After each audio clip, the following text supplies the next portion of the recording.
Hola, bienvenidos. Hoy tengo una investigación muy importante que quiero compartirles. Es uno de los temas que a mí me apasionan muchísimo y es sobre el manto de Turín. Tú sabes que el manto de Turín es ese que dicen que quizás pudo haber sido la tela donde pusieron a Jesús muerto y lo llevaron al sepulcro.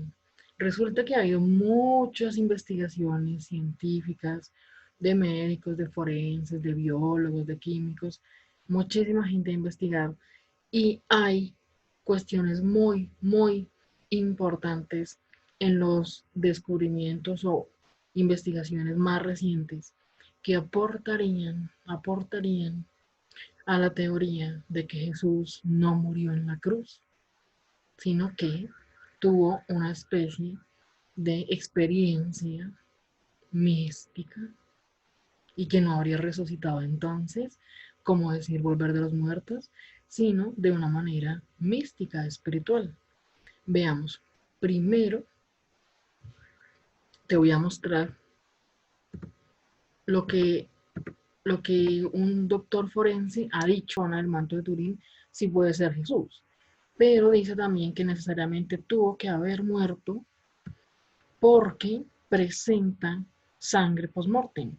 Dice, en la sábana de Turín hay signos de muerte, sangre post-mortem, pero no presenta signos de putrefacción, que sí tendría que presentar cualquier cadáver, pero está seguro de que ese hombre había muerto. Quizás, o sea, él plantea la opción de que de pronto pudieron quitar el cuerpo de la sábana después de ciertas horas y por eso no hay putrefacción, pero que definitivamente sí tuvo que haber muerto porque hay sangre post-mortem, específicamente la que salió por el lanzazo que le metieron por un costado entre la costilla 2 y la 3, porque esos signos de esa herida se ven claramente en el manto de Turín. Y él también ha hecho el gran aporte de identificar el lanzazo y la trayectoria y el arma, que efectivamente era hecha de cierta manera, con cierto material, que sí era romana, y era una lanza romana. Muy interesante. Pero entonces el dilema es, científicamente, ¿por qué hay sangre post-mortem y no putrefacción? ¿Cómo es posible eso? Eso coincidiría con el relato de los evangelios de que Jesús murió, pero en cambio resucitó. Los detractores de esto dicen que pudo ser por un excelente embalsamamiento del cadáver o que los discípulos hayan robado el cuerpo de Jesús para fingir la resurrección. Hay un montón de teorías sobre todas estas cuestiones. Este doctor es cirujano plástico, Bernardo Hortanilla, catedrático de la Universidad de Navarra. Ese nombre, signos de vida en el síndrome de Turín, es el artículo que él ha escrito. Síndrome es sábana en griego y se le ha dicho así siempre a la sábana de Turín, al manto de Turín. Para que lo busques, es un artículo científico y también tiene un video el doctor, te lo pongo acá en la descripción, para que veas su aporte, es espectacular. Él siendo cirujano plástico, pues conoce muy bien sobre los nervios faciales y los comportamientos de estos, ya sea en vida o en muerte. Y mira lo que él nos aporta. Este es como la radiografía de la manta. Esta es en 3D, por supuesto.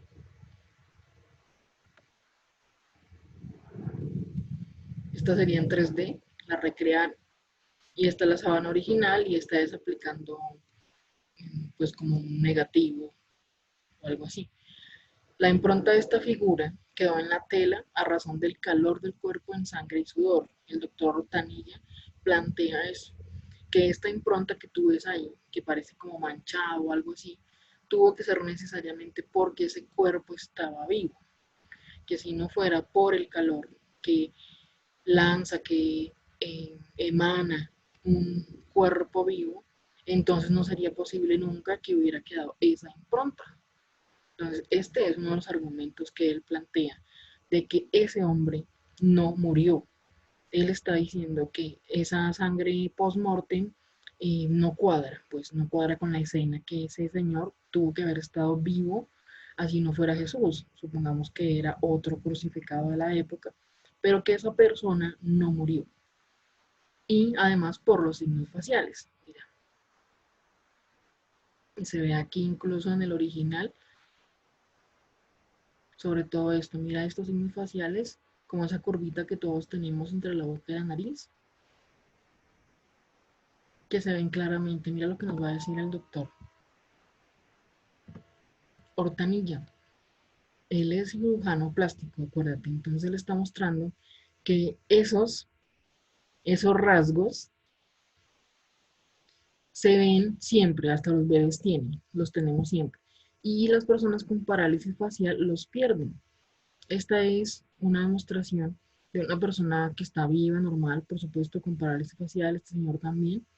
Y mira cómo es la diferencia.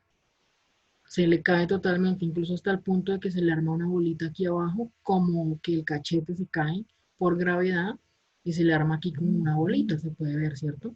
Mira este señor que ni siquiera está sonriendo ni nada, este es el lado que tiene normal, y mira cómo está el otro, se cae totalmente. ¿Mm? En la parálisis facial ocurre porque murieron los nervios que ejercen esa tensión automática. Eso es lo mismo que ocurrió al morir. Un cadáver no tensiona los tendones. Esos surcos se llaman surcos nasogenianos. Este signo que tenemos, esta arruga, digamos que obviamente no es arruga, hasta los bebés tienen, pero la única otra opción es cuando alguien muere. O sea, un muerto obviamente ya no tiene tendones automáticos que funcionen por reflejo o por cuestión automática. Y esa es una de las maneras de diferenciar a una persona, por ejemplo, en coma o inconsciente o desmayado de un cadáver. Mira, por ejemplo, Juan Pablo II, ahí sin sonreír nada, se le veían muy marcados. Y aquí fallecido, mira, totalmente caído. ¿Mm? También a Madre Teresa de Calcuta, sin sonreír ni nada, se le ven. Y aquí, mira, incluso le cayó bastante. ¿Ves? Es uno de los rasgos definitivos para diferenciar a un cadáver de alguien vivo. Así alguien esté muy enfermo, pues se puede saber por eso. Solo en el caso del parálisis, de la parálisis facial, se va a caer, pero solo en un lado. Y esa situación ya tiene solución. Como veíamos, mira, esto ya tiene solución. Con personas como el doctor Ortanilla han aportado y otros doctores, por supuesto, y ya se puede operar. Estas personas les pueden poner otros tendones de otras partes de su cuerpo y recuperan la sonrisa, pueden sonreír nuevamente. Eso ya es posible hacerlo, afortunadamente. Entonces, esto aporta, si el hombre del manto de Turín, como veíamos, si quieres miramos otra vez, mira, tiene los surcos nasogenianos totalmente normales, o sea, esa persona estaba viva, mira. Y el doctor Ordanilla en su video, que te invito a que lo veas, muestra que incluso este estaba hinchado, ¿sí? Como por uno de los golpes. Y eso muestra que es seguro, 100% seguro que esa persona estaba viva. Si no fuera así, se le hubiera tenido que caer por acá, el hinchazón incluido y el cachete, como veíamos con los cadáveres. ¿Qué pasa eso? En cambio aquí está los surcos nasogenianos perfectamente delimitados, mostrándonos que esa persona estaba viva, además del tema del calor del cuerpo, que él dice que tuvo que ser necesariamente así para que quedara esta impronta en la tela. Entonces ahora sí, esta es la teoría, esto aporta a la teoría del desmayo. El doctor quizás no lo está haciendo con esa intención, él es médico, él simplemente está haciendo su aporte científico de que él ve que esa persona tuvo que haber estado viva, así no se tratara de Jesús directamente, sino de otro crucificado. Pero resulta que esto aporta a la teoría del desmayo, que es muy antigua, viene desde siempre, desde los siglos y milenios, por historiadores incluso, por cuentos de la época de los gnósticos. Los gnósticos siempre lo han dicho, también algunas de las sectas o logias masonas lo han dicho siempre, que Jesús no murió en la cruz, que Jesús no murió en la cruz. Incluso el Corán, el libro del Corán, el sagrado libro Corán, dice que Jesús no murió en la cruz. Eso siempre se ha dicho en el Corán, ¿ok? Y dice que hay, bueno, hay muchas teorías, ¿no? Y ha habido muchísimos pero muchísimos investigadores sobre estos temas y han dicho muchísimas cosas. Dicen que otro fue crucificado por él, dicen que solo se desmayó y luego se levantó sin que los discípulos supieran y se asustaron y pensaron que resucitó. Dicen que de pronto estuvo en coma y se alcanzó a salvar, o estaba inconsciente accidentalmente. O dicen que estuvo en coma o inconsciencia inducidamente con alguna sustancia, con ayuda de Lucas, quien era médico, y todo fue planeado. Em, por supuesto, esto tiene muchos detractores, pero yo quiero hacer un homenaje, una mención muy especial al señor Ahmed Deedat, que como lo es musulmán, es un señor que ya murió. Él aportó el libro de los libros más importantes y más sonados sobre esta teoría del desmayo, que se llama Crucifixión o Crucifixión, ¿cierto? Entonces nos está diciendo si era más bien un plan, ¿no? Una cosa planeada, organizada, como vemos que podría ser de pronto esta última opción. Él es uno de tantos autores, ¿no? Porque la verdad es que esto lleva muchísimos siglos dando vueltas, como te digo, los gnósticos, los grupos gnósticos, las iglesias gnósticas, también los masones, el mismísimo Corán lo dice, bueno, es demasiada la gente que lo ha dicho, que Jesús no murió en la cruz, sino que él estaba teniendo una experiencia mística de renacimiento de otra manera y que todo fue planeado. Esta teoría del desmayo, como ves, tiene muchas formas y yo voy por esa, ¿no? Porque es planeado, porque fue una cuestión mística, porque era necesario así. Y vamos a hablar más adelante sobre si Lucas pudo haber intervenido en eso o no, ya que como él era médico, entonces tratan a veces de decir eso, que de pronto fue Lucas el que tuvo que ver con una inconsciencia, un estado de inconsciencia o algo así. Esta teoría, por supuesto, es odiada y desacreditada en Occidente por la ortodoxia, por la iglesia, por incluso desafortunadamente la academia en muchísimos casos, simplemente porque aquí pues sigue habiendo mucho dogmatismo y no se pueden presentar teorías diferentes, no se puede pensar diferente, hay que seguir obedeciendo la ortodoxia católica, aún en contextos intelectuales sigue ocurriendo eso. Estas teorías tratan de desacreditarlas y tratar a la gente de ignorante, estúpido, y no se van al rigor de hacer una exégesis sobre el texto ni científica, sino que simplemente se quedan en el dogma. Entonces es importante abrir la mente y aprender a investigar más correctamente. Entonces continuamos. Ah, te invito a que busques el libro de Ahmed Deedat. Está en Amazon Kindle hoy por $3. O sea, él ya murió, pero uno de sus discípulos lo puso en Amazon Kindle y está muy accesible y es un libro bastante bueno, nos explica toda esta teoría excelentemente. Y él la publicó en 1985. Incluso parece que hubo una primera edición de 1982, pero que no fue internacional. La internacional, que está en inglés, fue escrita en 1985 y hoy la puedes conseguir en Amazon en versión digital por el ínfimo precio de $3. Entonces, ¿qué vamos a hacer nosotros? Mostraremos qué tan posible es que el hombre del manto de Turín sea Jesús o no lo sea, porque no hemos visto eso. ¿Qué tal que no lo sea? Que sea otro crucificado de miles y miles que hubo.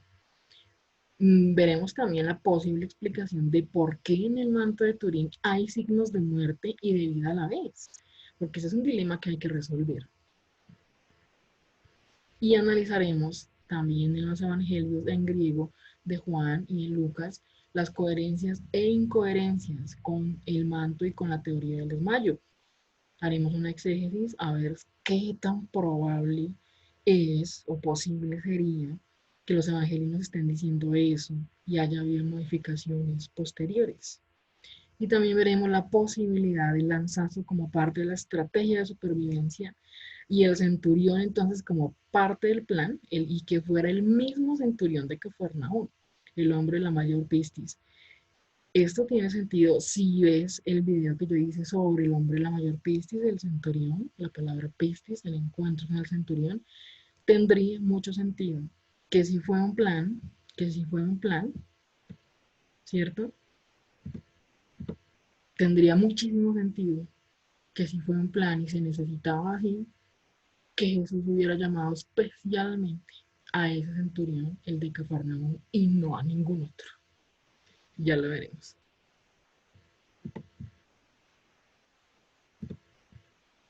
Pero ahora vamos a hacer una propaganda a la autopatrocinadora que soy yo misma sobre mi libro.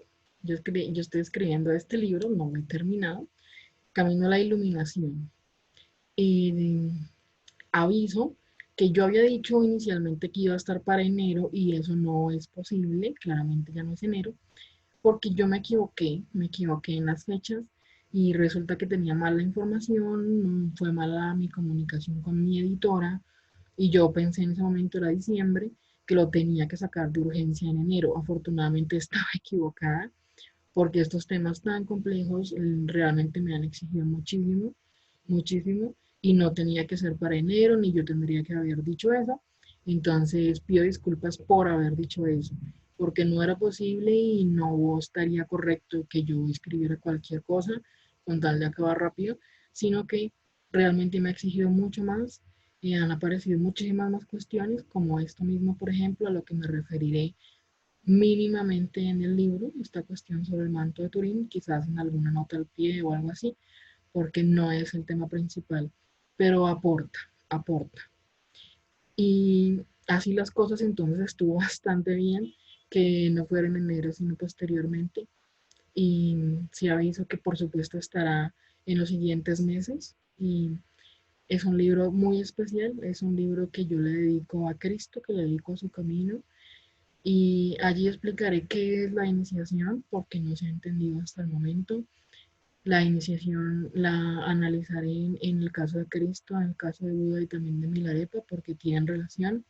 Y también explicaré algo muy importante, y es por qué Jesús dijo que Yahvé, el Dios de los judíos, no es su padre. Yahvé, el horroroso, el Dios que castigaba a personas, que hizo el diluvio, que quemó a Sodoma, que era homófobo, que era racista, que era machista, que pedía sacrificios, el horroroso, yo le digo, ese qué, el de dónde salió, ese Dios qué o qué, por qué hay un Dios tan horrible en el Antiguo Testamento y uno en cambio tan bueno en el Nuevo Testamento. Y te voy a explicar eso, que quién es Yahvé, dónde salió, qué está haciendo y por qué Jesús dijo, porque lo dijo abiertamente, que el Dios de los judíos no es su padre, lo dijo. Y te invito a que veas entonces la presentación de mi libro, me la hicieron en ese momento en diciembre, y allí pues doy unos avances, unos adelantos sobre lo que estoy hablando en el libro, para que te enteres y estés atento y por favor te suscribas a mi canal y estés atento a todas las investigaciones que voy a ir aportando y por supuesto al lanzamiento del libro. Esa es la presentación que me hicieron, me la hizo Alejandra Torres de México y pues fue una entrevista espectacular donde ahondamos temas muy profundos en solo 20 minutos. Es muy cortita, te vas a divertir mucho y te va a cambiar mucho la perspectiva sobre la Biblia. Bueno, ahora sí continuemos entonces con nuestra investigación. ¿El hombre del manto de Turín podría ser Jesús? Porque qué tal que no. Entonces, a favor, las heridas del hombre del manto coinciden perfectamente con la descripción de los evangelios. Clavos en las manos, pies, posición vertical del sujeto por la tensión del cuerpo y brazos, se sabe que estaba en vertical, posiblemente crucificado. Corona que le apretaba y hacía sangrar en la frente, herida en el costado y una lanza. O sea, coincide todo, ¿no? Y otros dicen, no, pero es que las pruebas en contra. Las pruebas de carbono 14 habían demostrado que el manto era del año 1200, una supuesta falsificación de un artista. Y aquí están las posibles respuestas, aunque esto, o por supuesto, lo puedes investigar y hay muchísimo sobre esto. Yo he recogido lo más fundamental. Lo que más me importa es otro tema, pero vamos a decir lo más fundamental.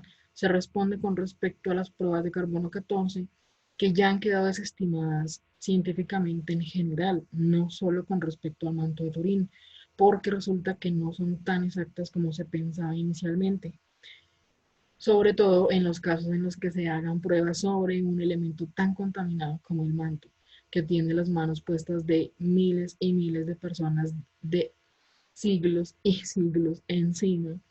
En cambio, las pruebas de carbono 14 se sabe que no pueden estar contaminadas, tienen que ser, por ejemplo, cuando encuentran algo en una excavación, esos elementos así como aparecieron ahí, porque ahí sí va a poder corresponder lo que arroje la prueba con la época de la que son.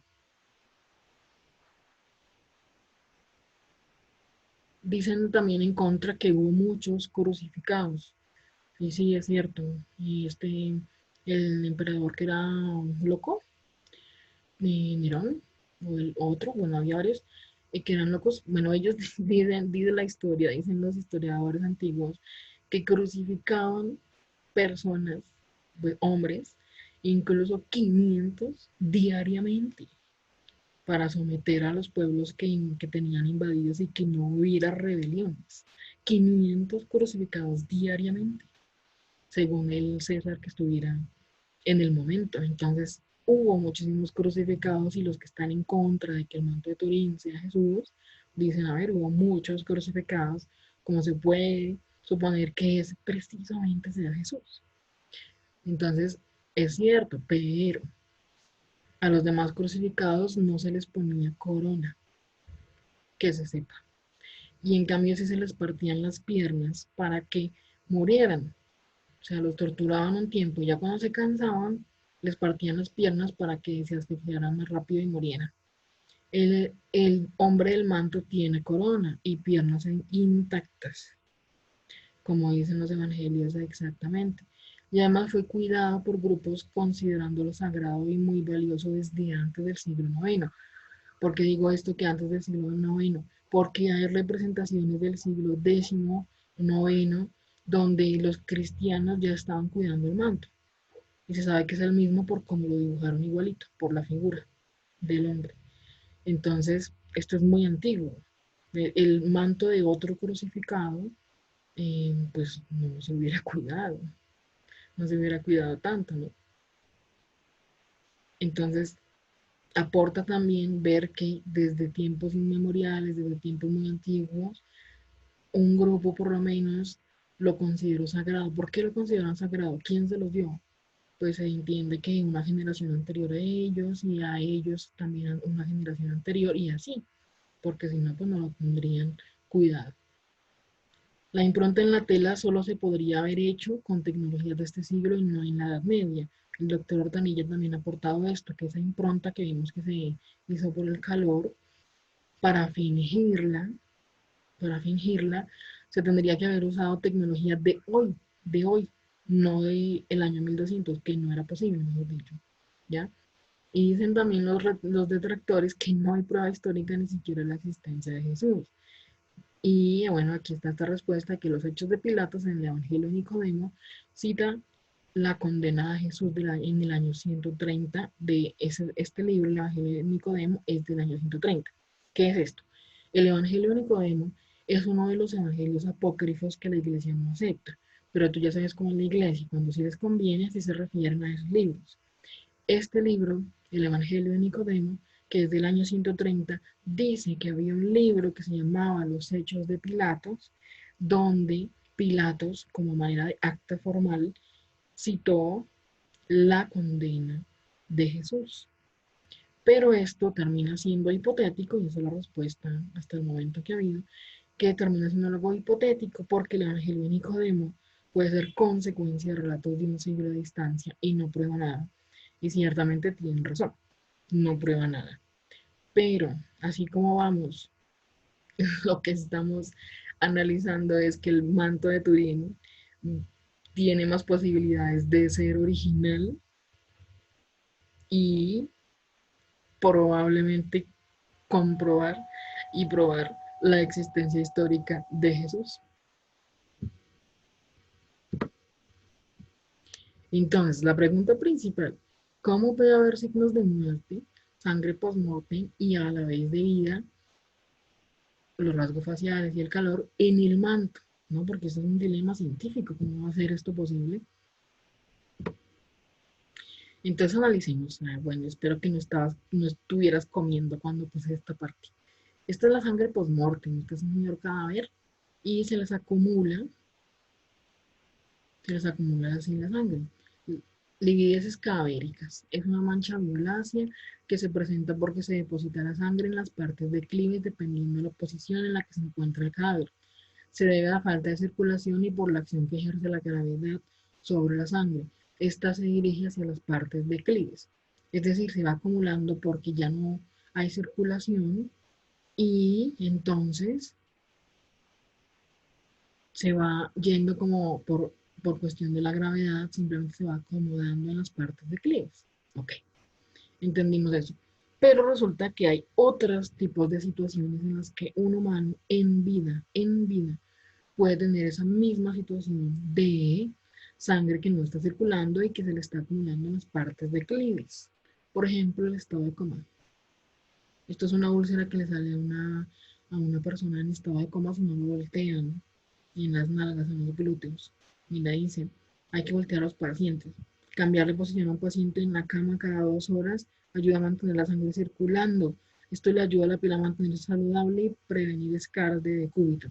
Esto es con respecto a enfermos en coma, ¿no? En estado de coma.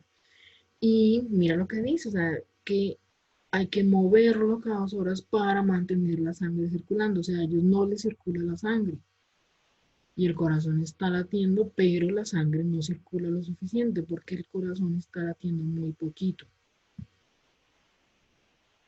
¿Qué otras situaciones puede haber donde una persona viva presente sangre con esta definición?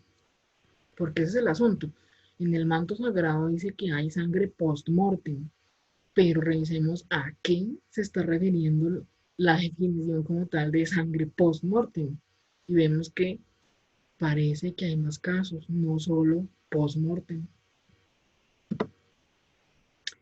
Este es un ejemplo de gangrena, una persona que se le infectó una pierna, no se sabe por qué, no, pues no es que bien, no es el tema.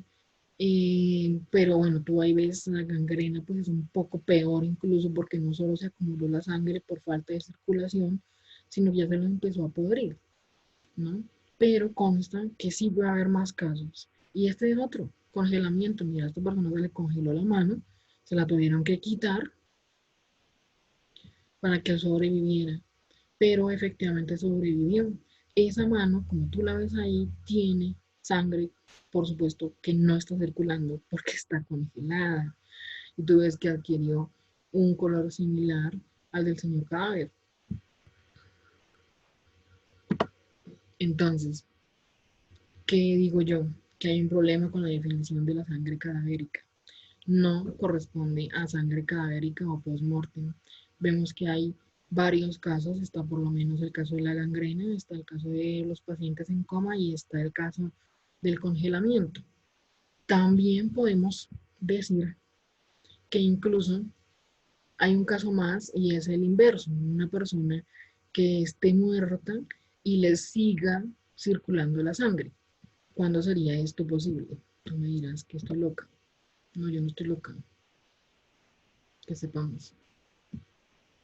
Porque me puse a pensar en el tema. Mira, si una persona muerta le circula la sangre y encuentran su sangre, pensarían que está viva por problema de la definición.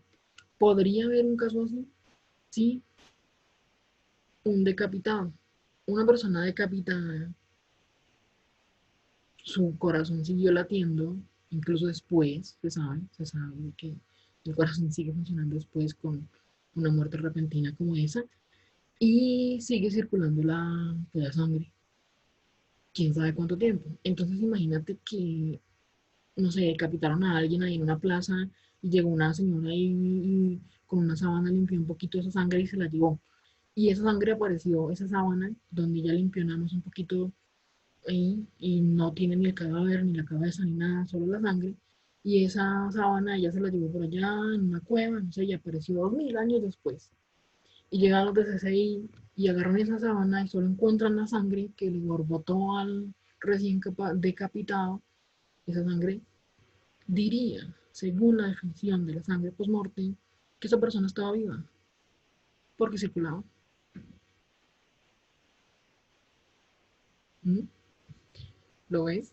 Hay una grandísima desviación o un gran problema con la definición de la sangre post-mortem. No corresponde. Veamos. Además de los casos que ya vimos. Puede haber una persona en coma y él tiene, tiene sangre post-mortem entonces, o por lo menos desde donde yo lo entiendo, con mis vastísimos, con B, conocimientos en medicina, que yo solo cuento con lo que investigo, pero pues estamos viendo este problema con la definición. Mira, no define un síntoma posterior al fallecimiento de la persona, sino un síntoma posterior a la no circulación de la sangre que se puede presentar en otros casos estando y permaneciendo viva la persona, como en el caso de la gangrena, el congelamiento o el estado de coma. Define en la definición de sangre cadavérica o postmortem, define un efecto indirecto y no directo a la causa que le atañe. No corresponde efecto con causa. Es decir, trataron de definir la muerte por la no circulación de la sangre y resulta que hay más casos donde no hay circulación de la sangre. Entonces, pues obviamente que con el tiempo, o sea, si una persona no se atiende, una persona con gangrena no se atiende, o con congelamiento no se atiende, o en coma no lo mueven y eso pues se terminaría dañando mucho su cuerpo y ya moriría. Pero hay un tiempo de distancia tan grande que como vemos y todos sabemos, hay gente que se levanta como muchos años después, incluso semanas después, meses después, sobrevive perfectamente. Y hay gente que tiene gangrena y le quitan la pierna y sobrevive perfectamente y está por allá feliz de la vida con una prótesis y ya, y no tiene nada de muerto, ¿cierto? La persona sobrevive y también en un caso de congelamiento, si le pudieran quitar la mano, como el caso que vimos, esa persona vive totalmente y no se puede suponer que por la falta de circulación la persona haya muerto. Si fue atendida a tiempo o esa falta de circulación se interrumpió, digámoslo así, porque hubo circulación o porque le arrancaron a la persona el pedazo, bueno, de todas maneras, esa persona tuvo opción de sobrevivir. Tenemos un enfermo de coma que no le tienen que quitar nada porque no está infectado, pero tiene la falta de circulación y él puede volver al estado normal, de despierto como tú y como yo, y se ha visto un montón de veces que puede pasar. Y el hecho de que haya tenido falta de circulación posteriormente no lo afecta en nada. Entonces, ¿ven? No corresponde la definición. Eso, en lógica, lo que hicieron de relacionar una causa con un efecto que no corresponde es la falacia inatinente o ignoratilenchi o falacia de conclusión. Es donde se ignora la causa. Donde hicieron eso, relacionar un efecto con una causa de manera que no corresponde. No corresponde. Olvidaron la causa y el efecto que tratan de relacionar, que sería la muerte, no corresponde. ¿Cómo sería la premisa o la afirmación correcta? Si la sangre se presenta acumulada en partes declives, obedeciendo solo a la gravedad, es porque no hay circulación en la sangre. Yo sé, parece tonto, pero es la manera correcta. O dicho de otra manera, la no circulación de la sangre causa la acumulación en partes declives y no necesariamente la muerte del paciente. Porque eso no se refiere a esa cuestión. No hay circulación en la sangre. Puede ser por gangrena, puede ser por coma, puede ser por todas las cosas que vimos.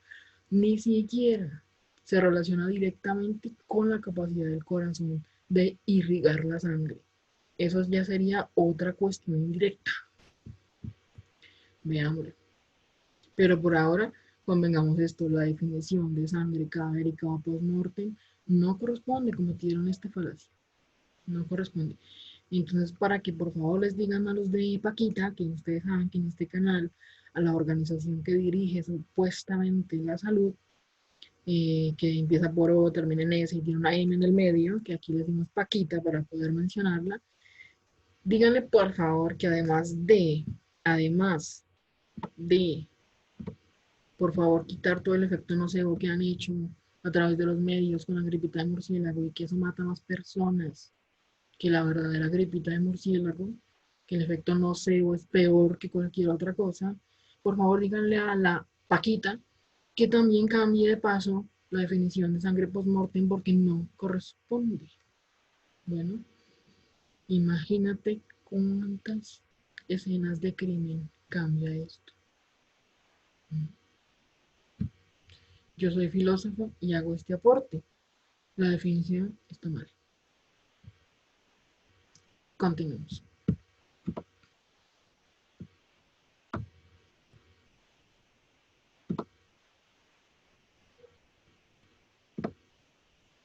Veamos lo que decíamos del corazón. Cuando no hay circulación en la sangre, cuando el corazón no bombea o no irriga la sangre, o cuando hay congelamiento en uno de los miembros, como vimos, o cuando está taponada las venas, como en el caso de la gangrena. O sea, no es la única causa, pero analicemos esta. Actividad muy débil del corazón causaría la no circulación de la sangre. O sea, si el corazón es como una bomba, ¿cierto? Si el corazón es como una bomba, entonces si el corazón está moviéndose muy despacito, como sabemos que pasa en los estados de coma, que la diástole y sístole permanecen, pero muy suave, muy suave, muy suave. De todas maneras, la persona permanece viva, o sea que se puede que haya circulación mínima, incluso que solo esté irrigando sangre por acá cerquita, ¿cierto? Porque un paciente en coma pues no está casi irrigando sangre su corazón, sino muy poquitito, y solo se sabe que está vivo por el electrocardiograma, que es ese aparatico que nosotros hemos visto en películas y ese que se mueve así, que muestra la actividad del corazón. A mí me pusieron una vez y sí, estaba vivo, de hecho. Entonces, hay otro caso muy interesante donde puede no haber signos vitales, como el corazón moviéndose a simple vista por lo menos, el aliento tampoco, y esta es la catalepsia, muy famosa, la muerte aparente. Estas historias de que entierran a alguien vivo y se despierta después, que efectivamente ha sucedido en la historia y desafortunadamente sigue ocurriendo a veces. Hay casos incluso contemporáneos. Pero yo te voy a dar claves para que tú sepas cuándo estás muerto y cuándo no, y le puedas avanzar a tus familiares cómo darse cuenta de cuándo estás muerto y cuándo no. Bueno, esta era la tumba con pequeña campana en el exterior, de ahí nace el saludo por la campana. Y nos cuentan eso. Bueno, estas eran las tumbas que por la Edad Media y el Renacimiento y eso les dio tanto miedo, como que había muchos casos de catalepsia, se inventaron tumbas con campanita. Entonces, si tú te despertabas ahí asustado, jalabas la pitita y llegaban a rescatarte. Veamos los síntomas. Los síntomas incluyen cuerpo rígido, los miembros permanecen en la misma posición cuando se mueven. No hay respuesta a estímulos visuales y táctiles, la pérdida de control muscular y desaceleración de funciones corporales como la respiración, digestión, latido cardíaco, la persona parece que ha fallecido. O sea, se parece mucho al estado de coma, ¿cierto? Pero es algo que supuestamente le da a la gente pues sin intención. Bueno, no supuestamente, digo, es que hay más causas, ya vamos a ver. Mira, dice, no es una enfermedad en sí misma, pero sí el resultado de trastornos, síndromes, formas de psicosis. La catalepsia es un síntoma de algunos trastornos nerviosos o condiciones tales como la enfermedad de Parkinson, epilepsia. También un síntoma característico del síndrome de abstinencia en pacientes que estén en tratamiento para dejar la cocaína. Puede ser causada por la esquizofrenia, el tratamiento con antipsicóticos como el haloperidol y por el anestésico ketamina. O sea, hay personas a las que les da, digamos, de manera natural por Parkinson, epilepsia o otras situaciones, otras enfermedades. Pero hay también personas que no eran enfermos y por consumir determinadas sustancias les puede dar catalepsia. Ya viste, cocaína, no consumas cocaína, ya lo sabes. Y busqué a ver si estaban haciendo experimentos al respecto. Y sí, están haciendo experimentos. Mira, catalepsia experimental producida por la cocaína. O sea, pobre perro. Lo volvieron adicto a la cocaína. Y yo ya me lo leí. No está tan interesante, sinceramente. Pero si de pronto te interesa el tema, ahí está el título para que lo busques. Está en Cielo. Y miren, al perro lo volvieron adicto a la cocaína. Le daban cocaína y aprendieron cómo y con cuántas dosis específicamente, si se puede, generarle intencionalmente el estado de catalepsia. O sea, se puede intencionalmente. ¡Wow! Mira, él quedaba así tieso, pobrecito. Y así, mira, en una situación normal él se caería. Está tan rígido, tan tieso, una postura post, una rigidez similar a la post-mortem, ¿cierto? Rigor mortis, que llaman, porque él se queda, mira, se queda tieso, pobre perro. Y este era con el aloperidol. Aloperidol. También hicieron experimentos con aloperidol con un ratón. Ay, pobre. Bueno, aquí está el título para que lo busque el que quiera entretenerse con esos experimentos. Mira cómo se quedaba aquí, que uno no puede hacer eso un ratón menos, ellos son muy inquietos, se mueven mucho, ¿no? Mira, se queda encima de la varilla porque está rígido totalmente, está en el estado de catalepsia totalmente. Aquí también, mira, pobre, ay, Dios mío, que no los vean los del PETA. Entonces, veamos, alguien podría pensar que yo estoy insinuando que a Jesús le dieron cocaína o a que a Jesús le dieron haloperidol. Pero no, la verdad no, porque no creo eso. Sinceramente no. Lo que creo es otra cosa, que pudo haber sido producido de otra manera. Sin, mira, algunos autores han tratado de decir que Lucas, por ser médico, fue quien indujo a Jesús en el estado de catalepsia con una sustancia que se le brindó en la cruz, a Cristo en la cruz, el vinagre, el llamado vinagre de los evangelios, que Juan relata, dicen que podría ser esa sustancia que pudo haber producido un estado de inconsciencia o cataléptico. Yo digo que esa teoría es absurda totalmente, porque se sabe que Lucas no conoció a Jesús directamente, eso se sabe, sino que se convirtió años después a través de los apóstoles. Lucas no conoció a Jesús directamente, no estaba ahí, no estaba en la crucifixión. Jesús no pudo haber sido asistido por Lucas, ¿ok? En cambio, ¿quién estaba? Juan sí estaba. Juan fue el único de los discípulos, como lo dice el Evangelio, que se quedó al lado de Cristo durante la crucifixión y al lado de la cruz con las mujeres, con las dos Marías, ¿cierto? Él era el único, pero él no era médico. Entonces, lo de la sustancia quizás no tanto, pero él era gnóstico, eso sí se sabe. ¿Por qué se sabe que Juan era gnóstico? Se sabe por su evangelio, sus mismas ideas, sus planteamientos son totalmente gnósticos. En el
Esto se sabe por el primer párrafo del Evangelio de Juan, donde Juan dice que el verbo se hizo carne y habitó entre nosotros.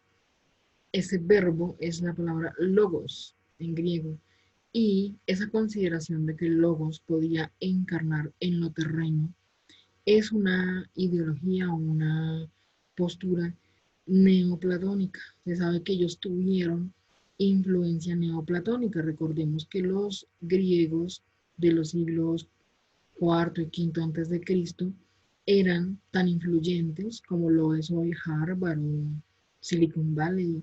Era el centro del mundo, ¿no? Era la potencia mundial, era el centro de estudios académico, intelectual, eran los que tenían el desarrollo técnico, tecnológico e intelectual, los griegos, estoy hablando de la época de los filósofos, eran los que tenían ese desarrollo y eran el centro del mundo, eran el centro del mundo, todo el mundo viajaba a Grecia, todo el mundo viajaba a Atenas a estudiar con los filósofos, con los médicos, con los astrónomos, con los nutricionistas, porque eran los que tenían el desarrollo intelectual y también técnico y tecnológico. Entonces, después, con las conquistas que hubo y que los romanos adquirieron todos esos conocimientos de los griegos y demás, y que los romanos invadieron a los pueblos judíos, entonces resultó que el griego era la lengua más difundida, la universal, como sería hoy el inglés. Y también con ello llegaron las tradiciones griegas, como por ejemplo el platonismo. Y del platonismo se desprendió el neoplatonismo, de lo cual tiene una fuerte, pero muy fuerte influencia la enseñanza de Cristo. La idea, por ejemplo, de los dos mundos, el mundo material y el mundo espiritual, es una idea totalmente neoplatónica, de influencia claramente platónica, por supuesto. Entonces, para que lo veas y lo sepas que sí, Juan era gnóstico y Jesús también. Entonces, continuemos. ¿Cómo podría un gnóstico al lado de la cruz inducir a Jesús en catalepsia? Esto es muy interesante. Quiero que por favor abras la mente y te permitas aprender algo nuevo. Los gnósticos tenían conocimientos de lo que hoy se llama meditación, relajaciones y algunas otras cuestiones. Muy simples, nada malo. Pero sí tenían esos conocimientos también. Veamos cómo un gnóstico, solo por estar ahí, sin ninguna planta rara ni ningún aparato extraño, podría haber inducido a otra persona, hipotéticamente a Jesús, en un estado de catalepsia, intencionalmente, en un momento concreto y específico, en un instante. ¿Cómo podría ser eso? Pues hay una manera. Hay una manera en la que un amigo tuyo que te quiera ayudar en un momento muy difícil de tu vida, donde tienes que pasar por un suplicio fuertísimo, te haga el favor de inducirte en solo un instante, en un estado de catalepsia, si hay la manera. Esto es por hipnosis.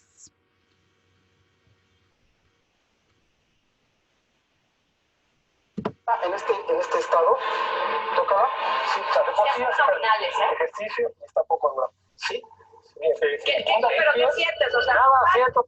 ¿Qué está pasando acá? Simplemente ese es un hipnotista contemporáneo. Este video tú lo ves que es de nuestros tiempos, muy normal.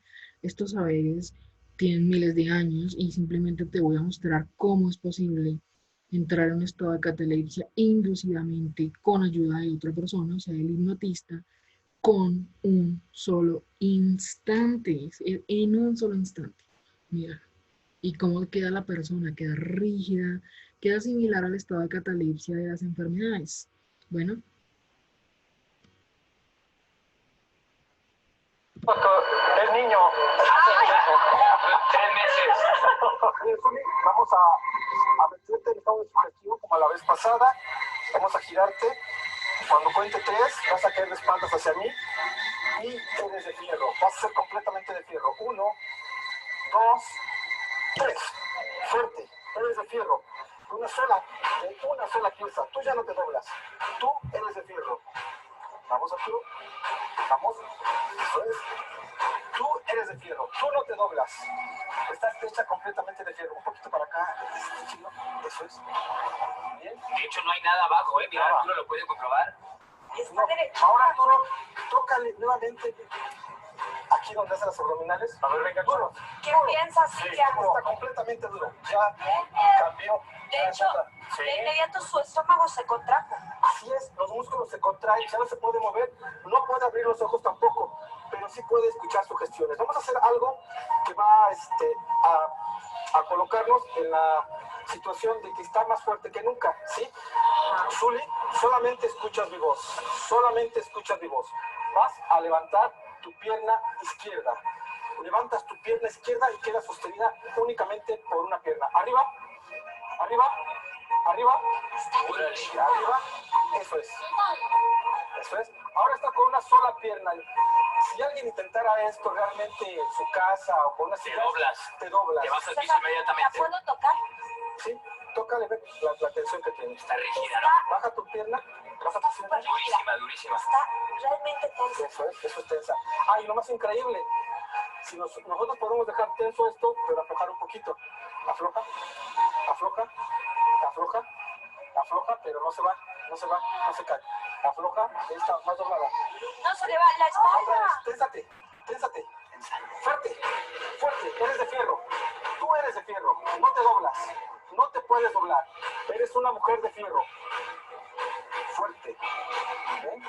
En este estado también la respiración y todas las manifestaciones biológicas empiezan a bajar. Todo empieza a bajar, el ritmo cardíaco, todo. Empezamos a consumir menos recursos. Los yogis y la gente que hace este tipo de meditaciones lo hace para entrar en estos estados para no consumir. ¿Y qué tan fuerte puede Y ser? aguanto un...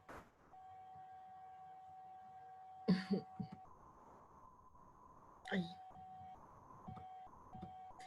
¿Ves? Es muy impresionante, ¿cierto? Es muy impresionante, fue muy rápido, ¿viste? Lo único que hizo fue como batirla un poquito, hablarle y ya, quedó en el estado de hipnosis. Mira este otro que es más impresionante todavía, porque ella como es mujer seguramente no le pusieron pesos en el vientre y eso, pero a este señor sí le ponen. Y quiero que te fijes también en los rasgos, para que podamos comparar. ¿Listo? Esto es más cortito, solo dura menos de un minuto. Me perdono. Ahí vino. Excelente concentración. Ahora empezá a mandar más fuerza a tu espalda, a tu cintura y a tus piernas. Te voy a inclinar y vas a hacer como una tabla que no se arquea. Más duro ese cuerpo. Todos tenemos más fuerza de la que creemos. Todos. Y por supuesto que vos también. Ahora, más duro ese cuerpo, más duro. Más duro ese cuerpo, más duro. Te voy a soltar uno, te voy a soltar dos, te voy a soltar tres. Más duro ese cuerpo, te mantienes ahí. Vas a focalizar esa concentración. Vas a poder, vas a poder, vas a poder. Y puedes, más duro. Más duro ese cuerpo. Más duro ese cuerpo, más duro ese cuerpo, más duro ese cuerpo, más duro. Flexionamos, flexionamos. Excelente concentración. Qué impresionante, ¿cierto? Sobre todo en el último pedazo donde lo cargó como un maniquí, míralo. Mira, se impresionó. No, me ayudó. Mira.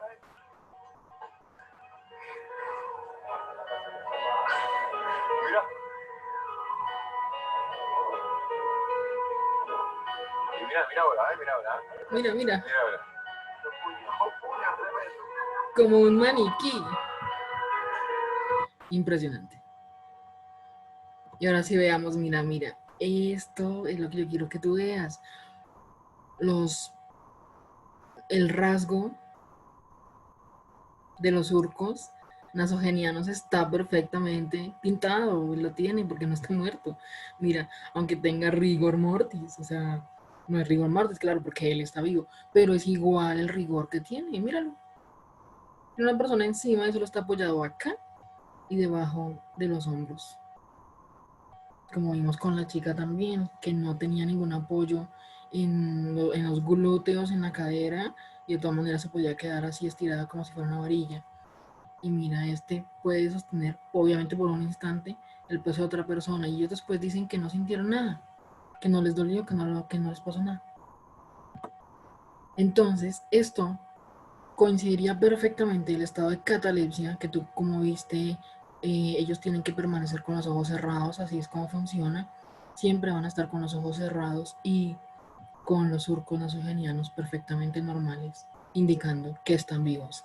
Esto coincide totalmente con la impronta que hay en el manto de Turín, que era una de las preguntas que hacen a veces los médicos, que dicen que por qué dicen que esa persona estaba viva si claramente tenía los ojos cerrados. Pues, a ver, o sea, es muy fácil tener los ojos cerrados así estás vivo, pero esto coincide porque estaba en un estado de catalepsia.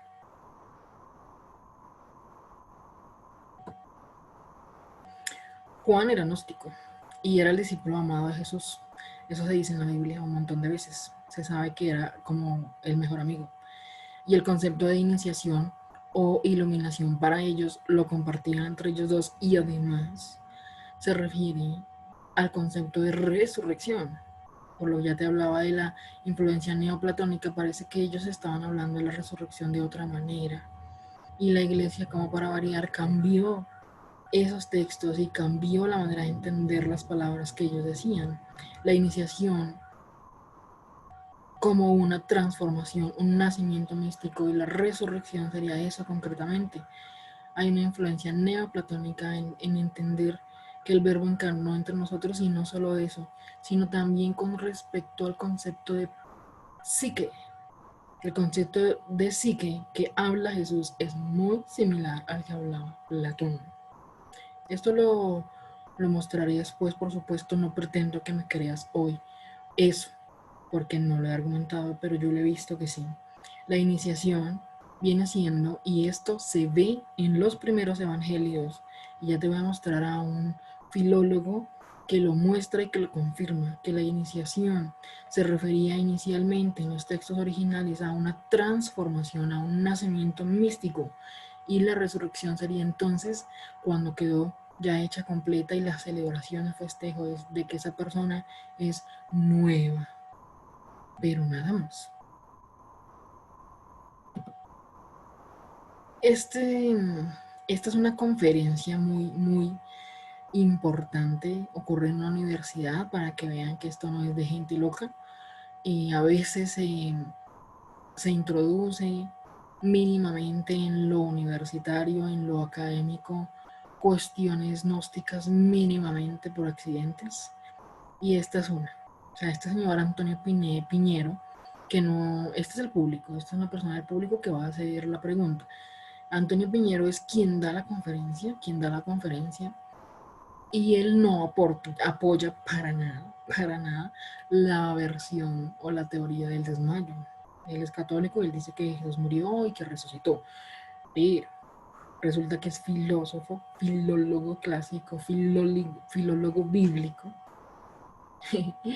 PhD en filología clásica, y es profesor y autor de la Universidad Complutense de Madrid, y tiene múltiples artículos, estudios postdoctorales y demás, y libros.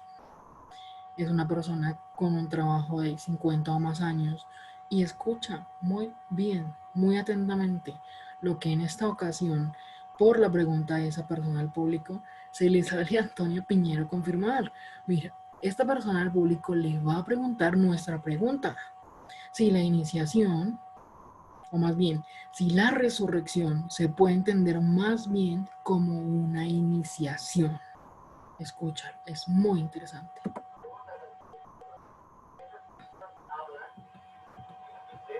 Cuando se habla de resurrección, lo que se quiere decir es iniciación.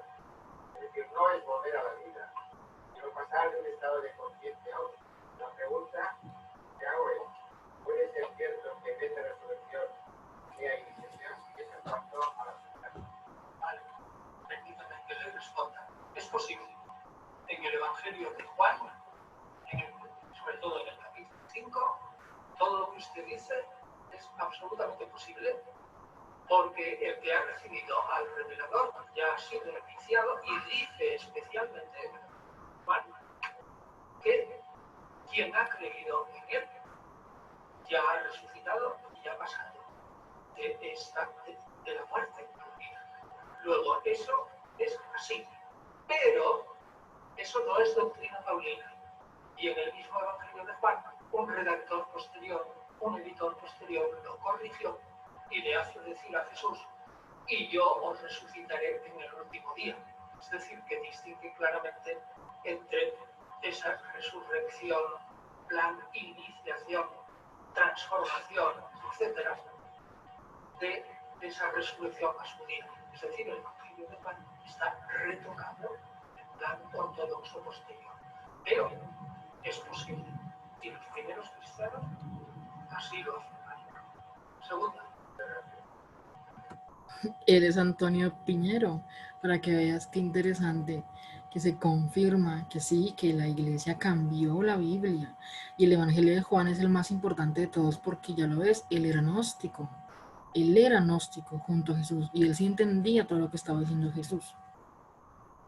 Bueno, así que esta escena de esta muerte, esta aparente muerte en realidad podría haber sido más bien efectivamente una iniciación. Parece que había un plan de hacer parecer la crucifixión, por supuesto el suplicio, el Vía Crucis, sí fue cierto, no es que haya sido un chiste o algo así, no, para nada, por supuesto es cierto, parece en el manto de Turín, dice que hay 120 heridas, imagínate, 120 heridas, se lo latigaron realmente bastante.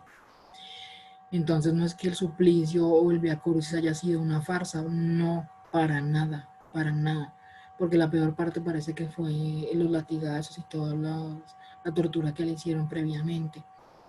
Pero después en la cruz yo tengo la teoría de que ahí, antes de subirlo a la cruz, o sea, esta escena pues ya no, digamos, cuando Juan pudo haber hipnotizado a Jesús, pues al final no, porque ya para qué, claramente. Pero entonces, cuando lo estaban latigando y eso no, porque se hubiera notado, la persona queda medio dormida, ¿no? Como tonta y eso no funcionaría mucho. En el Vía Crucis no, porque tenía que cargar el patíbulo. Ya se sabe que ellos no tenían que cargar del Palacio de Herodes hasta el Gólgota, no tenían que cargar esta estaca gigante porque era muy grande. Era de unos 4 metros, tenía que quedar enterrada bastante y tenían que pisar la tierra alrededor, tener todo eso muy bien preparado, porque si no fuera así, montan a alguien acá y qué tal que esto estuviera aquí muy superficial, pues se cae por el peso de la persona, se caería. Entonces esto tenía que estar enterrado, harto, en el subsuelo y la tierra pisada y muy bien preparado. Pues esta cosa gigante como de 4 metros que pesaba más de 100 kilos, no la cargaban. La que cargaban los crucificados era el patíbulo, que es la horizontal, la que va después acá. Entonces, mira, eso tenía que tener una manera de engarzarse, aquí lo están tratando de representar, se tenía que engarzar, seguramente le ponían clavos, todo eso, hacían una intervención ahí, seguramente un romano se subía con escalera para clavar este pedacito y luego trepaban al crucificado, ¿no? Sino cómo, o lo trepaban al mismo tiempo o algo, pero había un momento, y en el Evangelio se dice que cuando llegaran al Gólgota, los crucificados se podían quitar la ropa y se preparaban para ser crucificados. Parece que los dejaban despedir de la familia en ese momento. Entonces yo digo que puede ser que ese haya sido el momento, mientras los romanos subían el patíbulo en la estaca. Porque mira, se tenían que engarzar, si no, ¿cómo? O sea, tiene que subirse un romano en escalera con cuerdas o algo así, a clavar eso ahí. Y luego sí, lo demás. Entonces yo propongo que pudo haber sido ese el momento, pero también pudo haber sido después, que aquí Juan, nada más con la mirada y hablándole a Jesús, lo hipnotizara ya estando Jesús en la cruz. Puede ser. Yo sí propongo que esa es la opción, que Jesús tuvo un estado de catalepsia, pero inducido. Y sí considero que pudo haber sido por hipnosis, porque mira que casualmente Juan, siendo que lo podían reprender, que lo podían agarrar, que lo podían también condenar, estuvo ahí, y los demás salieron a correr y se escondieron. O sea, era importante que Juan especialmente estuviera ahí. Entonces, yo sí veo relación. Sin embargo, vamos a continuar investigando. Hoy hicimos solo una parte de la investigación. Próximamente analizaremos las otras dos partes que dijimos, los evangelios en griego de Juan y Lucas, para ver las coherencias o incoherencias con respecto a las marcas y signos que hay en el manto de Turín y con la teoría del desmayo. Y también analizaremos la posibilidad del lanzazo, la herida del costado, como parte de la estrategia de supervivencia, y al centurión como posiblemente, muy posiblemente, el mismo centurión de Cafarnaún, el hombre de la mayor pestis. Entonces te invito a que te sumes a mi canal, a que estés atento de los demás videos y que también estés atento de cuando venga el libro. Y te recuerdo entonces que veas esta